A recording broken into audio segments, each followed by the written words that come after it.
हजरत अली शेर खुदा रदी अल्लाह ताला अन्हु साईं जो गुलाम हो कुमेल नालोस गुलाम पोयूं हजरत मौला अली अॻियों हलंदे हिकिड़े कब्रिस्तान खां गुज़र थियो। कब्रिस्तान खां गुज़रिया साईं जा कदम पाक रुकजी विया।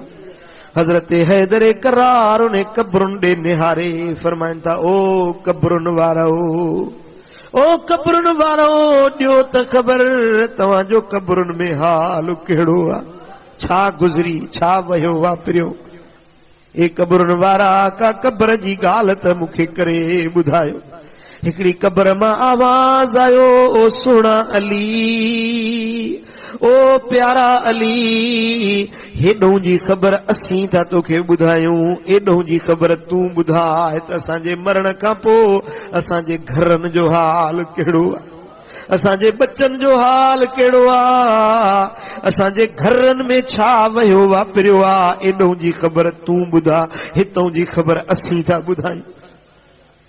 हजरत अली सोने हैदर करार फरमायो, ए कब्रुन वारो, तव्हांजे मरण खां पोइ तव्हांजा बच्चा यतीम बणजी विया, तव्हांजूं ज़ालूं बेवह बणजी वियूं, तव्हांजे ज़ालुनि वञी ॿिया निकाह कया, तव्हांजे बदन जा कपड़ा ॿियनि जे बदननि ते अची विया, तव्हांजे बिस्तर ते सुम्हण वारा ॿिया बणजी विया, तव्हांजे मिल्कियतुनि जा वारिस ॿिया बणजी विया, तव्हांजे उन्हनि खटोलनि ते सुम्हण वारा खान ॿिया बणजी विया, तव्हांजा बचड़ा यतीम मिस्कीन बणजी विया। हेॾे त इहो हाल बणियो आहे, हाणे एॾों जी ख़बर ॿुधाई।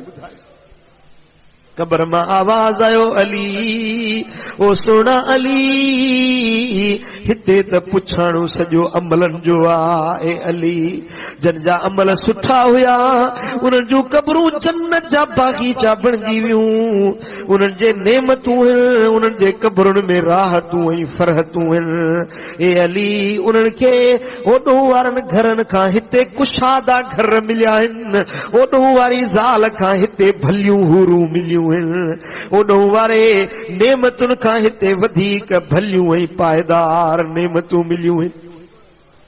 पर ए अली, जेकी मुजरिम हुया, जेकी गुनहगार हुया, अॼु उन्हनि जूं कब्रूं जहन्नम जा खड्डा बणजी विया।